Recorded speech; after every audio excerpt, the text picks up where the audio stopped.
உங்கள் அனைவரும் இந்த காலை வேளையிலே தேவனுடைய நாமத்திலே வாழ்த்துகிறேன், ஆசீர்வதிக்கிறேன். நீங்கள் சாதாரணவர்கள் அல்ல, அசாதாரணமானவர்கள். நீங்கள் பெரியவர்கள். தேவன் உங்களை மேன்மையான இடத்துல வைத்திருக்கிறார். ஏனென்றால் அந்த பெரிய தேவனுடைய வலது பார்சத்திலே நீங்கள் அவரோட கூட உட்கார வைக்கப்பட்டிருக்கிறீங்க. ஹல்லேலூயா. அநேக பேர் இயேசு உயிர்த்தெழுந்தாருன்னா என்ன அவருக்கு ஏதோ ஒரு விஷயம் நடந்துருச்சு அப்படிங்கிற மாதிரி பார்க்குறாங்க. இயேசு ஏற்கனவே ராஜாதி ராஜா, கர்த்தாதி கர்த்தா, சகலத்தையும் உண்டாக்கினவர். அவர் வார்த்தையால் எல்லாம் உண்டாக்கப்பட்டது. அவர் எல்லாவற்றையும் கட்டி ஆளுகிற தேவன். அந்த வார்த்தையான தேவன் தான் நம்மை உண்டாக்கினார். இன்றைக்கு அவர் நம்ம இந்த உலகத்தில் இருக்கிறது போல ஒரு மாம்சத்தில் வந்து இரத்தத்தையும் மாம்சத்தையும் உடையவராய் வந்ததற்கு காரணம் என்ன? அவரை போல நம்மை மாற்ற அந்த மனிதனாய் வந்த இயேசு கிறிஸ்துவினுடைய அந்த உயிர்த்தெழுதல் அங்கே நமக்கு கிடைச்ச வெற்றிங்கிறத நம்ம பார்க்கணும். அங்கே அவர் உட்கார்ந்துருக்காருன்னா அவரோட கூட நாம் உட்கார்ந்துருக்கோங்கிறத பார்க்கணும். அப்போ நீங்கள் சாதாரணவர்கள் அல்ல. அப்போ நம்ம இதெல்லாம் தெரிஞ்சு கொள்ளாமல் நம்ம ஏதோ இந்த உலகத்தில் ரட்சிக்கப்பட்டுட்டோம், 2 வசனம் தெரியும், நம்ம சும்மா வார ஏதோ ஒரு பேருக்குன்னு ஒரு சர்ச்சுக்கு போகிறது, உட்கார்ந்துட்டு வர்றது, ஒரு பேருக்குன்னு ஒரு கிறிஸ்தவ வாழ்க்கை வாழ்கிறது, இப்படி இருக்கக்கூடாது. எல்லாவற்றிலும் தேறினவர்களாய், தெளிந்த புத்தி உள்ளவர்களாய், புருஷர்களாய் இருக்க வேண்டும். புருஷர்கள்லாம் என்னது? ஒரு மேன்ஸ், ஒரு மெச்சூரா, ஒரு பெரியவங்க மாதிரி நீங்கள் நடந்துக்கோங்க. குழந்தை மாதிரி இருக்காதீங்க. சாதாரணமாக உலகத்துலேயே பாருங்கள், ஒரு குழந்தை பெரிய ஆளான பிறகே சொல்லுவோம், நீ என்ன சின்ன பிள்ளை இல்லை, பெரிய ஆளாகிட்ட, நீ பெரிய ஆள் மாதிரி நடந்துக்கோ, நீ இனிமேல் சாதாரணமாக அப்படி பண்ணக்கூடாது. அதே போல் நமக்கு தகுதி, நமக்கு இருக்கிற மேன்மையெல்லாம் பெரியது, நமக்குள்ளே இருக்கிற தேவன் பெரியவர். அப்போ அந்த பரிசுத்த அழைப்பை பெற்ற நாம் அந்த பரிசுத்த தேவனுடைய மகிமையை வெளிப்படுத்தும் வாழ்க்கை வாழணும் ஒழிய ஒரு நாளும் அதை அவமதிக்கும் வாழ்க்கை வாழக்கூடாது. ஒரு நாளும் அதற்கு ஒத்து போகக்கூடாது. பிசாசு நம்மளை கீழே தான் இழுக்க பார்ப்பான், ஆனால் அதுக்கு நோ சொல்ல வேண்டும். பாருங்க, ஒரு வசனத்தை வாசிக்க விரும்புகிறேன். 1 கொரிந்தியர் 14:20 பாருங்க.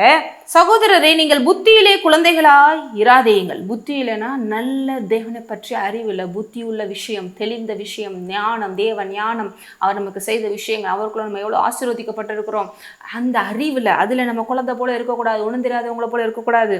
துர்க்குணத்திலே குழந்தைகளாக இருங்க, புத்தியிலே தேறினவர்களாக இருங்கள். புத்தியில் எப்படி இருக்கணும்? நம்ம தேறினவர்களாக, எல்லாத்துலேயும் எக்ஸலண்ட்டாக, எல்லாத்துலேயும் வந்து ஒரு பெரியவர்களை போல மெச்சூராக நடந்து தேவனை மகிமைப்படுத்தணும். இந்த உலகத்தில் பாருங்கள், நிறைய பேர் ஏதோ ஒரு வாழ்க்கை வாழ்ந்துட்டு இருக்கோம். சிலருக்கெல்லாம் பாருங்க, பெரிய அளவுக்கு தேவனையும் தெரிய மாட்டேருக்கு, தேவனுடைய வல்லமையும் தெரிய மாட்டேருக்கு, அவர் தங்களை கிறிஸ்துக்குள்ளே எப்படி வைத்திருக்காங்க தெரிய மாட்டேங்குது. அதுக்கடுத்து ஆண்டவர் என்ன செய்கிறார், ஒன்றும் செய்யலை, அப்படி தான் போயிட்டுருக்க வாழ்க்கை அப்படின்னு சாதாரணமாக சொல்கிறாங்க.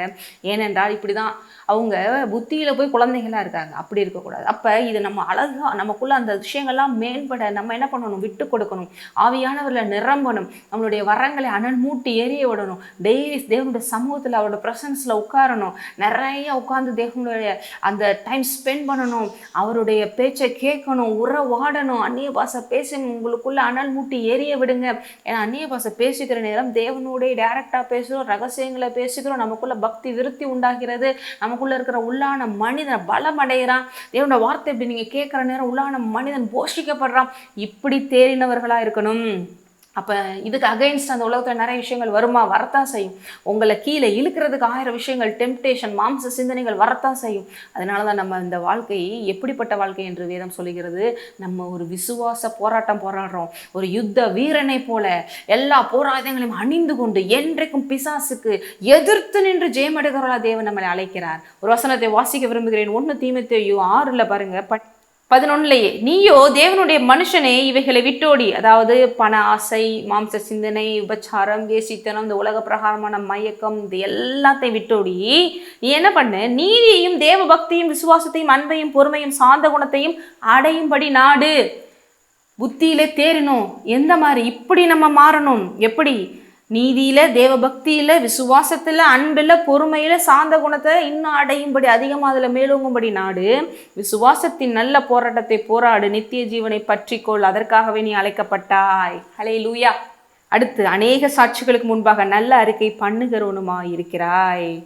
அது தொடர்ந்து பேசிட்டு வர்றாரு. அப்போ நம்ம அழைப்பு என்னங்கிறத மறந்துடக்கூடாது. நம்ம இந்த உலகத்துக்கு ஒத்த வேஷம் தரிக்கக்கூடாது.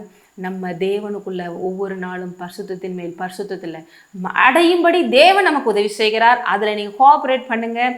என்ன பண்ணணும்? விசுவாசத்தின் நல்ல போராட்டத்தை போராடுங்க. இது ஒரு போராட்டம் தான். ஆனால் இந்த போராட்டத்தில் வெற்றி நமக்கே. ஏன்னா நம்ம தேவனுடைய நாமத்தில் போராடுறோம், தேவனுடைய போராயுதங்களை கொண்டு போராடுறோம். ஆகவே நமக்கே வெற்றி. ஆனால் நல்ல போராட்டம். இந்த போராட்டத்தில் தேவன் உங்களுக்கே ஜெயித்து வைத்திருக்கிறார். நாம் ஜெபிப்போம். நன்றி அப்பா. அப்பா, இன்றைய நாளில் ஒவ்வொருவரும் புத்தியிலே தேறினவர்களாய் தாங்கள் எவ்வளவு மேன்மையானவர்கள், எவ்வளவு பெரியவருங்கிற அழைப்பிலே இருந்து செயல்படட்டும். நல்ல விசுவாச போராட்டத்தை போராடி நித்திய ஜீவனை பற்றி கொள்ளட்டும். இயேசு நாமத்திலே ஆமென்.